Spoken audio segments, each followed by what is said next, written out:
How you doing, fight fans? EJ Boxing Live here. Alright, so we're going to discuss Anthony Joshua versus Kevin Kimping. So the fight's going to be happening this month on the 30th. So that's so in May the 30th. And yeah, man, I mean, end of the day, you see these two in the stare-off, they're staring at each other. And so we're going to just sort of break things down and try and get more in depth of who they are and where they're going. Obviously, you know, I just broke down Anthony Joshua's championship, road to the championships. And let's break down who Kevin Kimping is. So looking at Kevin Kimping, hearing his trainer and stuff like that. The last fight I saw with him and his trainer was against what's that guy's name again? Carr, innit? Manuel Carr. Is it Manuel Shaw or Manuel Carr? One of them, the guys there. You know, that was a pretty good fight for Manuel Shaw. Manuel's fight, that was in Germany, and that was a pretty good fight. But you see the thing about that fight, yeah? That fight was basically over a year ago. It was in April 2014, and that's the last time Kimping's been in the ring. So inactivity, he's not that young, obviously, you know what I'm saying? So you know what I'm saying? So he's been out the ring for a while, man. He's like 30, 37, 38, around that age. And he's been out the ring for a while, man. And, you know, around that age, you know, Russ could sit in. I'm sure Kimping's not scared of no one. And before that, he was fighting quite actively. But, you know, since the Manuel Shaw fight, he's been out. And but actually, he was supposed to fight Anthony Joshua last year, early this year. So he wouldn't have been out that long. But obviously, he's waiting around for this fight. And he's taking this fight very seriously to have that fight. But for me, the Kimping, let's look at the Kimping's record. So he's from Atlanta, Georgia. He's won 29 fights, 14 knockouts, so he's not really a big puncher. He's lost 6 fights, and he's lost 6 fights. Out of 6 fights, he's never been stopped or knocked out, but he hasn't really got a heavy punch. But he's been in with a pretty good guy. He's active. But from 2012, basically his ambitions for winning has gone awry. He lost to Tor Hammer, lost to Tyson Fury, lost to Christian Hammer, Derek Chisora, and Manuel Shaw. The Manuel Shaw fight to me was pretty close, actually. I think I could have gave it to him if he was anywhere else. If he was in America, might have gave it to him, because I think he won that fight, actually. But so he showed a bit of ambition. But against Derek Chisora, he clearly lost that fight. He got knocked down for the first time in his career as well. So there's things, chinks in his armor about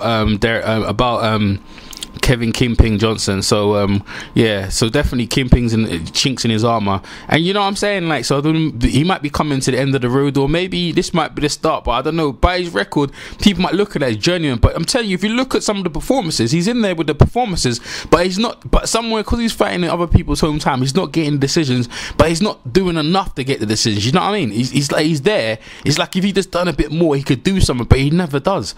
He never rises to the occasion. Every time you're like Vitaly Klitschko, anyone, like, he could rise to the occasion, but he just does enough. And more or less, I think about his safety, because, you know, when Vitaly Klitschko was facing, Vitaly Klitschko was really trying to hurt him, and if Vitaly Klitschko could even touch him with a bag of rice. So with Kimping, he's a very...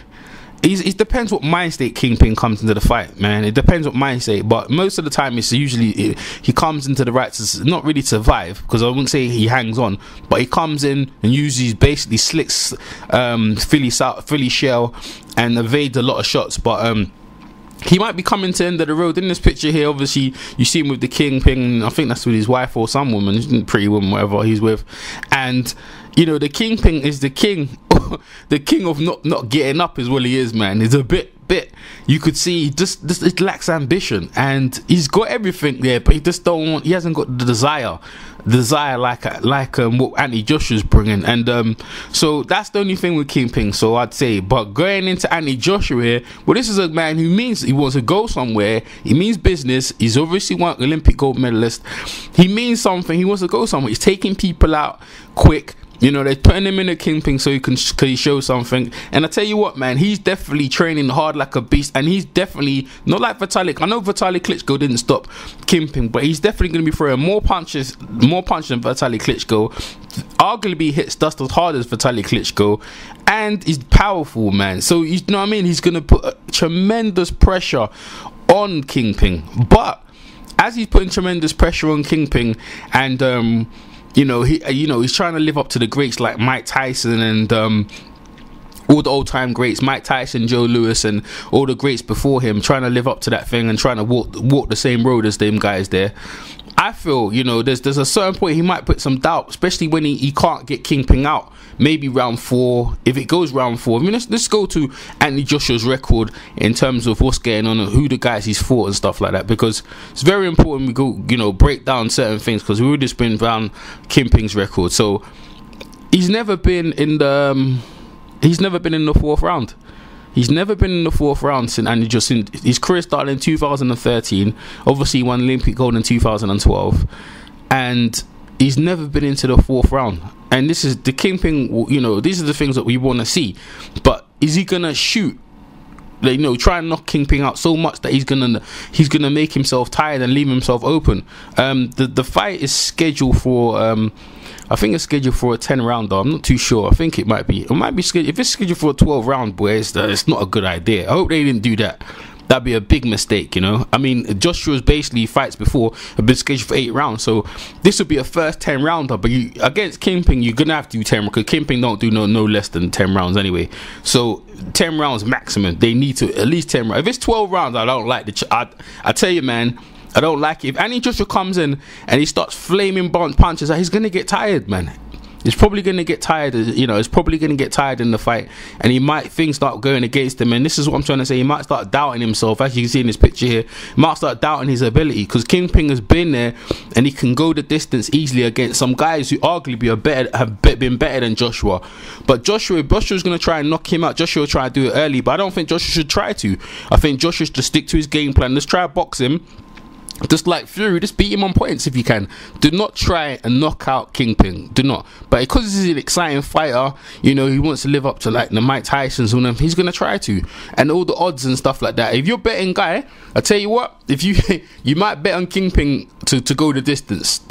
That's a bet you might want to bet on. That's a guaranteed bet you might want to put on. But if Kingpin, there might be some ring rust with Kingpin. Like I said, he's been out longer than a year, so these sort of things there, he's been in inactivity, and obviously Joshua's been getting his fights in, so it could happen. You know, Josh could be the first man to stop Kevin Kingpin, so it could happen. So I don't know how you guys want to see that, but this is a massive step up in terms of opponents that he's been fighting.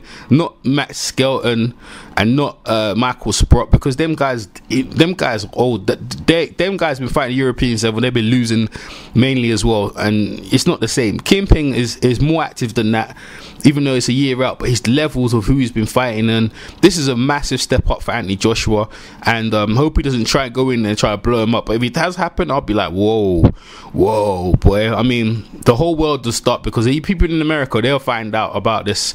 The whole world will start to not like to shake, won't shake up the world, but they will start to quiver a bit. So I think it will go to this decision. I think Anthony Joshua, if you're going to be wise, Joshua's 25 years old, if you're going to be wise, just try and go the distance. But all the muscles and all them things to you, but they might start weighing you down, Anthony Joshua. And you know the thing about Eddie Hearn is I was observed already, they should be concentrating on this fight and only on this fight. They've already got a fight booked 2 months later. A match in July the 18th in Manchester. I don't know why you've got another fight laid up, like he's just gonna be Kingpin's just gonna be easy walkover. It might be, but Eddie Hearn's already got another fight booked up for Joshua, man. So Joshua wants to be busy. In 2015, this will be his 3rd fight with Kingpin, so he's quite active guy. Eddie Hearn's got shows out, so let's see. But in my opinion, he'll probably go the distance. If Joshua tries to knock him out early, then probably Joshua's gonna fade down the stretch and might get took out. I'm telling you, you heard from EJ Boxing Live first. He might get took out if he tries to go for a knockout too early.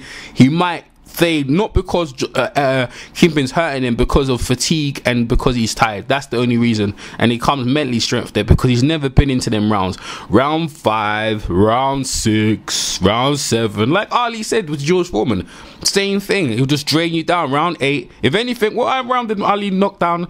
Not saying Kingpin is like Ali, but it can have the same effects if you try to knock a good dude out. So knocking him out in round 8, so that could happen. Kingpin could do that if Anthony Joshua tries to knock him out. So you heard it from EJ Boxing Live, but I've got Anthony Joshua winning by points, and it should be by points. Anyone else saying it's a knockout, good luck to you, man. We'll see. Alright, EJ Boxing Line, I'll catch you next one. Peace. EJ Boxing Live here. EJ Boxing Live here.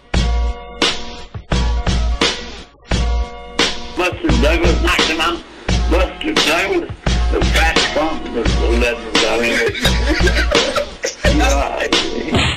Yo, this is Chris Caban, chilling with my man EJ Boxing Live, one of the hottest, dopest boxing channels on YouTube. Check him out. The boxing beat some rounds on the EJ Live YouTube channel. And Bethia was the number 10 rated contender, and he had never been knocked down. And Sonny destroyed his mouth. Bethia lost most of his teeth, basically with 1 or 2 left hooks. Oh shit, boy! What was look at kids sleeping like Manny Pacquiao? EJ Boxing Live here. EJ Boxing Live here.